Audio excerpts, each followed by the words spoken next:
आप सभी को नमस्ते।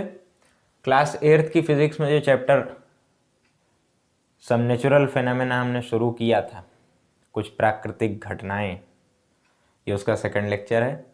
पहले लेक्चर में आपने देखा था कि चार्ज बॉडी क्या है, अनचार्ज बॉडी क्या है, चार्ज किसको कहते हैं हम, चार्जिंग बाय रबिंग को आपने समझा था और टाइप्स ऑफ चार्ज को समझा था। ठीक है, वो कुछ जरूरी टॉपिक्स थे उसको, और सरल भी थे, उसको आपने पढ़ा। अब आज के इस लेक्चर में 3 टॉपिक फिर हमने लिया है। पहला है ट्रांसफ़र ऑफ चार्ज, दूसरा लाइटनिंग, बिजली कड़कने के उससे, और लाइटनिंग सेफ्टी। घर के आसपास देखते होंगे बिजली कड़कती है, उससे संबंधित सावधानियों के बारे में यहाँ पर बात करेंगे। ठीक, तो शुरू करते हैं। ट्रांसफ़र ऑफ चार्ज पे बात कर लेते हैं। हमने वहाँ पर बात की थी कि आप कंघी को जब रगड़ते हैं अपने बालों से और छोटी कागज़ की कतरन को जो है अट्रैक्ट कर लेते हैं, तो देखिए आप कहीं ना कहीं समझ रहे हैं कि कंघी जो है वो चार्ज हो जा रही है।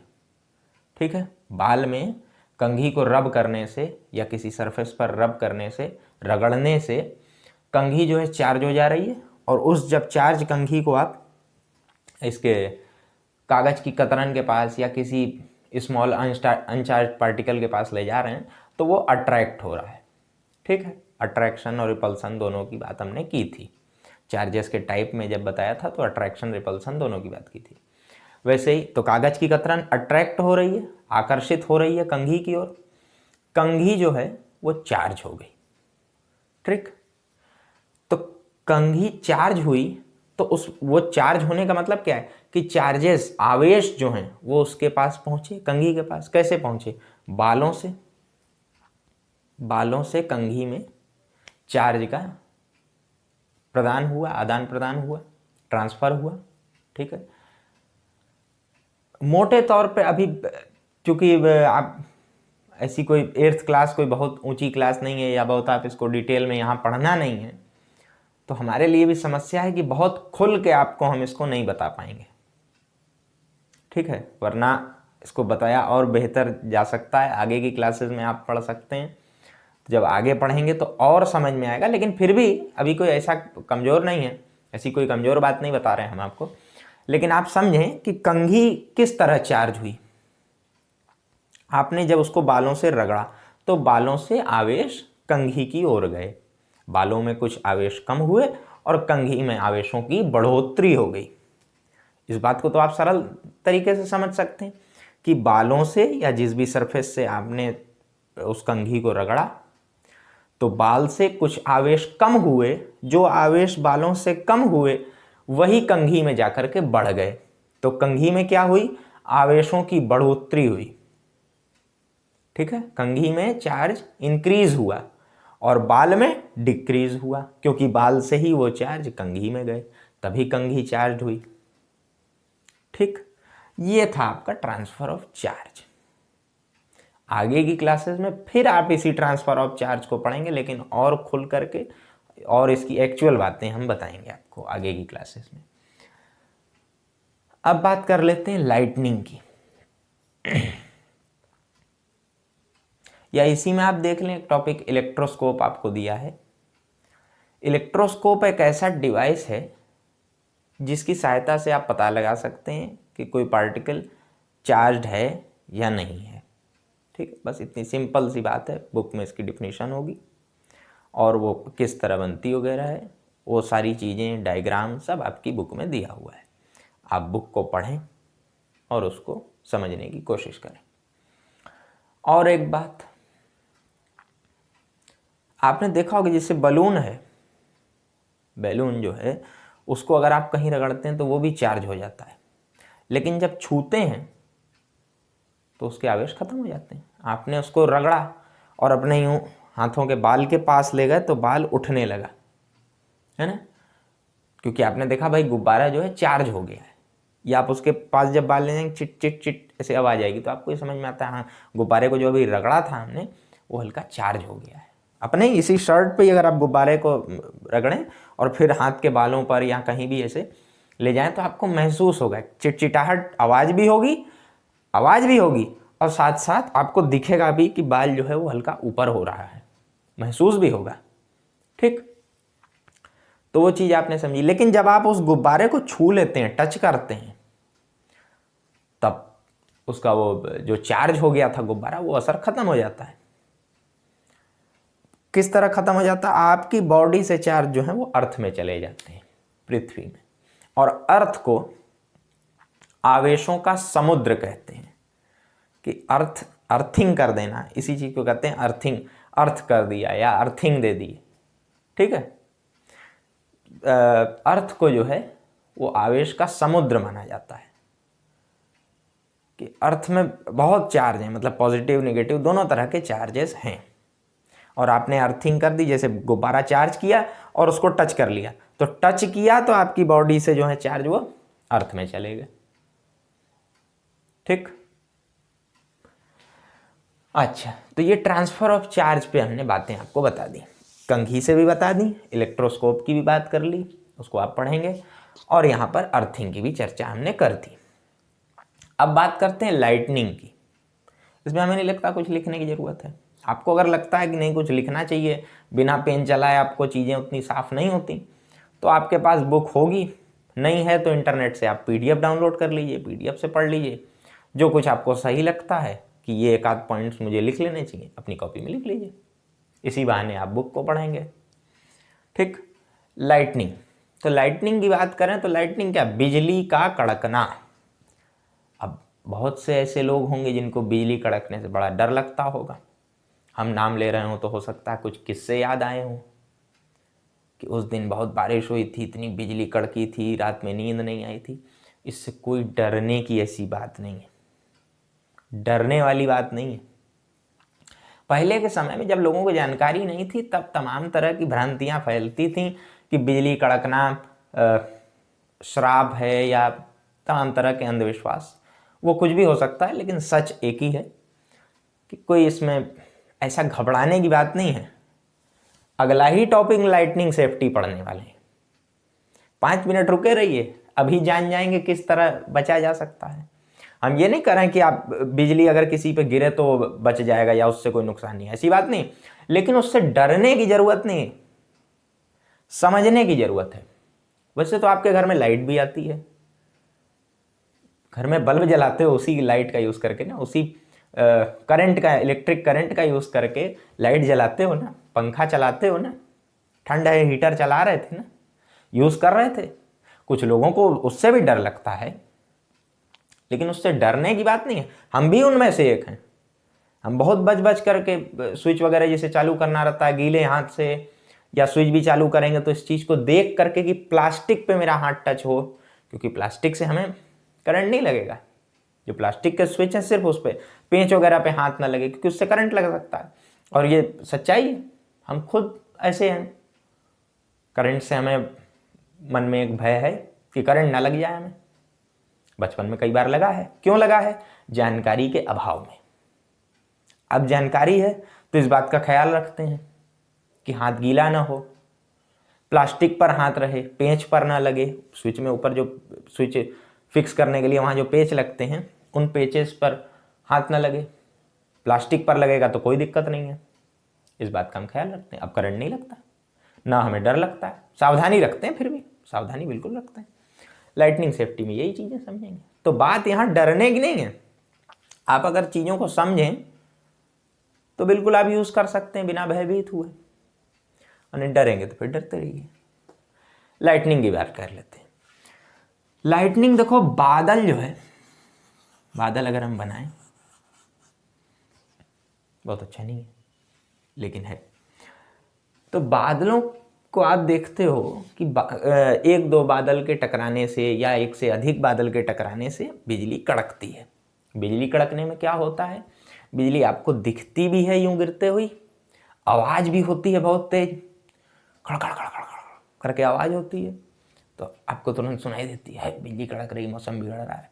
और दिख भी जाती है जब आप अपना बरंडा वगैरह खोल के देखते हैं तो आपको बिजली दिखती भी है, सुनाई भी देती है।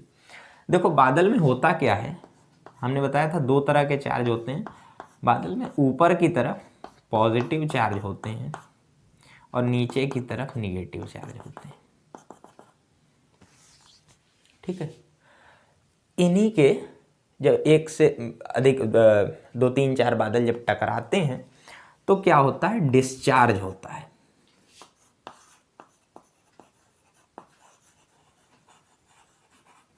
ठीक है, अब इसकी हिंदी हमें याद नहीं है, ज़रूरी नहीं कि हिंदी हो भी, ये ज़रूरी नहीं है, लेकिन डिस्चार्ज होता है आवेश का, जैसे समझ लो कि गिरना कह लो, आवेश का गिरना, या डिस्चार्ज से समझ रहे होगे हमें लगता है मतलब। तो उसी डिस्चार्ज के कारण जो है बिजली कड़कती है, गिरती हुई भी आपको दिखती है, सुनाई भी देती है, आवाज़ भी होती है। ये कुछ उसी तरह। आवाज़ की बात अगर आप समझना चाहें तो गुब्बारे को रगड़ा था और जो बाल के पास ले गया था तो हमने कहा था ना चिट चिट आवाज़ होती है, या आप कपड़े ऊनी कपड़े वगैरह बदलते हैं तो उससे चिट चिट आवाज़ होती है। वही चिटचिटाहट जब बड़ी हो जाती है तो फिर वो चिटचिटाहट नहीं, गड़गड़ाहट हो जाती है ना। वही आप समझ रहे होंगे। अच्छा, लाइटनिंग सेफ्टी की अब बात कर लेते हैं। लाइटनिंग में यहाँ ज़्यादा नहीं है आपको, ठीक है। लाइटनिंग सेफ्टी की अगर बात करें, जो कि आपके लिए सबसे ज़रूरी है और जनरल नॉलेज की बात है, ये ज़रूरी नहीं है कि ये फिज़िक्स में हो, लेकिन फिर भी है तो बहुत अच्छी बात है। लाइटनिंग सेफ्टी में देखिए आप क्या कर सकते हैं, किस प्रकार बिजली से बच सकते हैं। डर ज़रूर लगता होगा आपको, लेकिन उससे बचा जा सकता है। कैसे बचा जा सकता है? जब भी आपको दिखे कि मौसम बिगड़ रहा है या बिजली कड़क रही है, 2 बातें हो सकती हैं। या तो आप अपने घर के भीतर होंगे, घर में होंगे, या घर के बाहर होंगे, है ना। घर के अंदर हैं अगर, तो आप समझिए कि घर के अंदर होने के कारण तो आदमी तमाम तरह की बुराइयों से और खतरों से दूर रहता है। लेकिन घर में भी आप क्या करें, जैसे टीवी है, लैपटॉप है, कंप्यूटर है, इस तरह के इलेक्ट्रिकल अप्लायंसेस जो हैं उनको आप उनका मेन स्विच बंद कर दें, ठीक है। उससे खतरा हो सकता है, घर में आग उग लग सकती है, ज़्यादा बड़ी चीज़ें हो सकती हैं, वो अप्लायंसेस ख़राब हो सकते हैं। अच्छा, और क्या कर सकते हैं? घर के अंदर आप क्या कर सकते हैं? फ़ोन पे बतियाने से कोई ऐसी दिक्कत नहीं है, क्योंकि अब आजकल जो फ़ोन है ऐसी कोई दिक्कत नहीं। लेकिन अगर हाँ लैंडलाइन वगैरह है, तार वाले फ़ोन हैं, तो उसको अवॉइड करिए, उससे बचिए कि उस समय बात न करें, ठीक है। अच्छा, और क्या कर सकते हैं? और आप ये कर सकते हैं कि बारिश में नहाने का शौक़ छोड़िए, कि अगर घर में हैं और पानी बरसने लगा, बिजली कड़क रही है, तो छत पे चले गए और पूरे मोहल्ले के साथ नहा रहे हैं, ये काम मत करिए, क्योंकि आप उस समय गीले होंगे और छत में खुला वातावरण होता है। खुले स्थान पर जाने से बचना चाहिए जब बिजली कड़क रही हो। और ये तो एकदम सीधा आमंत्रण है कि आप खुली छत पर भीग रहे हैं तो बिजली कड़क रही है, तो काफ़ी चांस है कि आपके ऊपर ही बिजली गिर जाए। ये बात हम हंसते हंसते ज़रूर कर रहे हैं, लेकिन इस चीज़ से बचिए। हमने बहुत लोगों को देखा है, अपने घर के आसपास देखा है कि जहाँ पानी बरसा, बिजली कड़की, लोग छत पे और नहाना शुरू। तो ये सिर्फ आपकी मूर्खता को प्रदर्शित करेगा और कुछ नहीं। अच्छा, तो इस चीज़ से बचें। अब दूसरी चीज़ ये हो सकती है कि आप घर के बाहर हों, तो घर के बाहर की स्थिति में ये है कि आप किसी बंद गाड़ी में हो सकते हैं, ठीक है। अगर बंद गाड़ी में है, शीशे वगैरह बंद करके, तो भी आप खुद को सुरक्षित मान सकते हैं। लेकिन अगर खुली गाड़ी में है, जैसे बाइक पे हैं, खुली है बाइक, या खुली कार, ओपन जीप वगैरह जो होती है, ठीक है, उस तरह की जीप वगैरह में है, तो कोशिश करिए कि फटाक से घर पहुँचें या कहीं शरण ले लें। अब बात आती है कि शरण कहाँ लेंगे। तो शरण लेने में देखो, ऐसी जगहों पे मत रहो जहाँ कहीं बिजली की कुछ बात हो, या ऐसा कह लो कि आसपास मेटल ना हो, कोई मेटल की छड़ हो, जैसे त्रिशूल वगैरह होता है, उसके छड़ के आसपास मत रहो। छोटे पेड़ जो होते हैं, पेड़ के नीचे आ सकते हो, लेकिन पेड़ में भी ये खतरा होता है कि अगर पेड़ पे बिजली गिरेगी तो पेड़ में आग लग सकती है। तो कई चीज़ें हैं ना, आप जहाँ बचने जाएंगे तो फिर ऐसा होगा तो नहीं बच सकते, ऐसा होगा तो कई चीज़ें हैं। लेकिन आप अगर सिंपल लॉजिक से सोचें तो सुरक्षित घर तो है, लेकिन घर के बाहर भी आप खुले मैदान से बचें, छोटे पेड़ के पास रहें, जहाँ कहीं मेटल वेटल की कुछ चीज़ें हों वहाँ पास में ना जाएं। घर के अंदर भी देखो, इस सुरक्षा के लिए आपने देखा होगा कि जब नींव खोदी जाती है मकान बनवाते समय एकदम शुरुआत में, तो एक लंबी छड़ वहाँ से, और घर बनने के बाद जब आप देखेंगे तो छत के एक कोने में, मतलब एक दीवार पे, एक खंबे पे एक लंबा सा त्रिशूल जैसा या कोई भी एक लोहे की छड़ लगी रहती है। उस छड़ का काम ये होता है कि जब बिजली अगर गिरे तो होगा क्या, जब वो लोहे की छड़ है, मेटेलिक रॉड है, तो सीधे बिजली उस पर गिरेगी। एक तरह से आप कहें कि वो बिजली को अपनी ओर खींच लेगा, अपने में खींच लेगा। तो होगा क्या कि जब इस मेटेलिक रॉड पे गिरेगी बिजली तो ये अर्थ कर देगा इसको, आप बच जाएंगे। फिर वही अर्थिंग वाली बात आ गई, अर्थ कर देगा ये, इसीलिए इसको नीचे जोड़ दिया जाता है। और ये त्रिशूल आपने घरों में देखे होंगे, त्रिशूल या कोई भी लंबी लोहे की छड़ लोग लगा देते हैं, वो भी ठीक है। ठीक, ये बात आप समझ गए कि घर के बाहर किस प्रकार बचेंगे, घर के अंदर किस प्रकार बचेंगे, क्या करना चाहिए क्या नहीं करना चाहिए। कहीं आप अगर बाहर हैं तो झुक करके, हाथों नीचे करके अपना बैठ सकते हैं। सबसे सही उपाय तो देखो यही है, सबसे सुरक्षित जगह संसार में अपना घर होता है। तो हो सके तो अपने घर सीधे आ जाओ, नहीं तो कहीं शरण ले सकते हो। अगर लगातार बिजली कड़क रही है तो घर तक आने में भी खतरा रहेगा, इसलिए कहीं शरण ले सकते हो। शरण लेने के लिए हमने जगहें बता दी, कैसी जगहों पे नहीं रहना ये बता दिया, कैसी जगहों पर रहना है ये आप जब अगर कभी फंसेंगे रास्ते में तब सोचिएगा। ठीक है, तो हमने 3 टॉपिक पर यहाँ डिस्कशन किया, transfer of charge, lightning safety. पिछले लेक्चर को भी आपको रिकॉल करा दिया, क्या चीज़ें हमने डिस्कस की थी, उसी के बेसिस पर यहाँ आज क्या डिस्कस किया। बहुत ज़्यादा चीज़ें लिखी नहीं, लेकिन आपको समझाया जरूर। ठीक है, तो हम आशा करते हैं कि आप सभी को ये लेक्चर हमारा पसंद आया होगा। कुछ चीज़ें आपने नई जानी होंगी, अगर नया जाना है तो बहुत अच्छी बात है। मिलते हैं अगले लेक्चर में, फिर कुछ नया जानेंगे, कुछ नया सीखेंगे। तब तक के लिए आप सभी को धन्यवाद।